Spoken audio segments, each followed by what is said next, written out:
it's organic, you know what I mean? It's not intentional. It ain't like we're trying to be like, yo, we need to make some 90s shit, some boom bap, you know, 90s, that grimy era. And that's the era that we was influenced by, like the grimy 90s, you know what I'm saying? But it's definitely not super intentional to sound like some 90s era New York shit. Like, nah, you know what I mean? This is East Side Buffalo shit. This how niggas rapping, how niggas giving it up out there.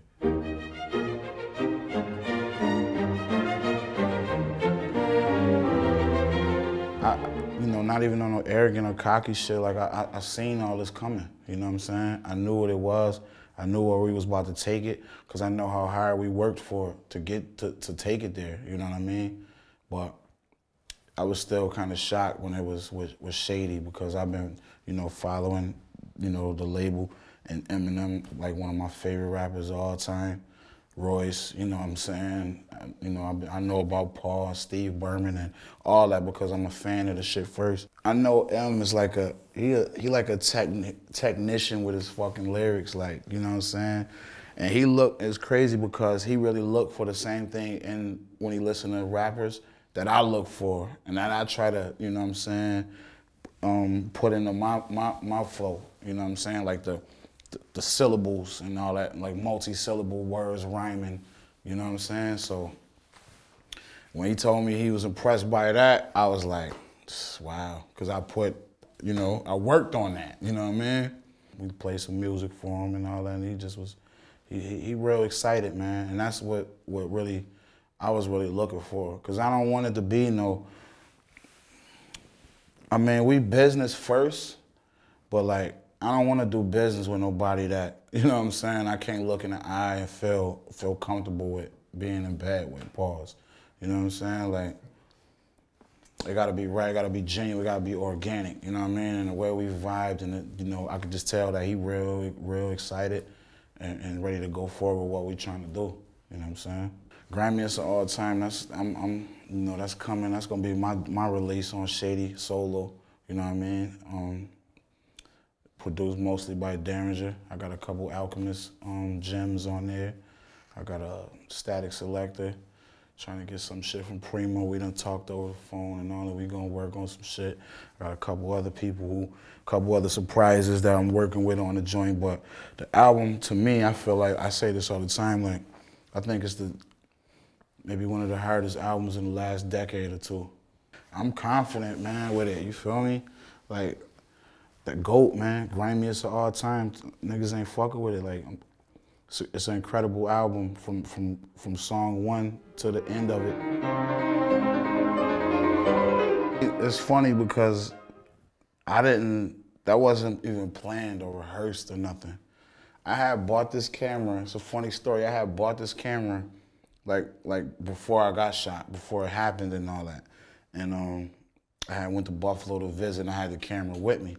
And my buddy Malek, man, I had left the camera at his house, and he had it on him that night that I got shot. He was with a lady or whatever, and when he got the call that happened, he just, you know, left Shorty's house and grabbed everything. He just happened to have a camera. And so when he came in the room, you know, I was just waking up, because that shit had just happened, kinda, you know what I mean? So I was really just waking up and coming to, and I just looked, and the camera was in my face, like, you know what I mean? And I just, you know, went with my Tupac shit. Where, you know what I mean? It's kind of like the passion and the love was there. Like, he loved the music, and he was rapping. Like, he was always nice and always ill, but that wasn't his dream. You know what I'm saying? Like, I don't want to be the rapper. Like, my passion is to be the best rapper that ever breathed oxygen. His passion is to be, you know what I'm saying, Puffy or one of them, you know what I'm saying, or, you know, the mogul of the business side of the music thing. So that was his thing. But when I got shot, he just, you know, because when I got shot initially, it was looking like it probably was the end of my rapping career. It made my brother say, you know what, let me strap on my seatbelt, get in this driver's seat. And here we are today. You can't stop what's meant to be, you know what I mean? The music's still coming. Everything going as planned, we still gonna take over this shit like we told y'all we was. You know what I mean? Slum, poverty, you know, bandit houses, liquor stores, churches, your usual ghetto, you know, your usual hood. You know what I mean? Shootings, stabbings, dumb shit happen, crackheads, heroin heads, whatever. It's just like every other ghetto in the country. It's life. It's life, just it's just smaller. That's what makes Buffalo, you know, so different, because it's smaller. Like, somebody gets shot, you usually know him or know the nigga that, you know, who shot him. You know what I mean? So it'll really affect you both ways. You know what I'm saying? It's like, damn, I went to school with that nigga. There's a lot of talent out there. You know what I'm saying? Boys out there, niggas is hustlers first. So, you know, there's a lot of cats out there that's doing their record label thing, and they, you know what I'm saying, they indie thing. Best advice I can give to anybody that's chasing this shit: do the business first. This shit is a business now, man. You know what I mean? It ain't the same where you could just have a hot demo tape and walk in to Def Jam and get a deal. They gotta, these labels, these corporations, they gotta see dollar signs when they see you. I don't know, I'm saying too much. Let me let me chill a little bit. But yeah, man, just handle your business, man. Read them books, study, get smart, man. Outsmart these niggas, man. I always rapped, you know what I mean? Since I was like a little kid. As long as I can remember, I've rapped. I've known to rap.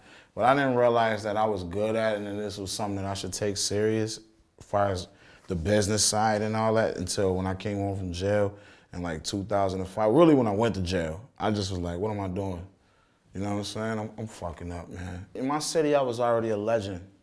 I was already, and it was cut and dry in everybody's mind, like, nah, he's the best. That's that. So when I went to jail, it was already, you know, they already knew. It was like, jail niggas was already like, yeah, nah, that's, my name was Cannon back then. Y'all, nah, that's Cannon. I was just focusing on my plan, my blueprint for when I came home. And when I came home, it didn't happen as fast as I wanted to, you know what I'm saying? You know, some ups and some downs. You know, like I always tell dudes, man, it always get worse before it get better. You know what I mean? So I thought it was bad when I went to jail, like, oh man. And it just kept getting worse and worse and worse. But now it's better, you know what I'm saying?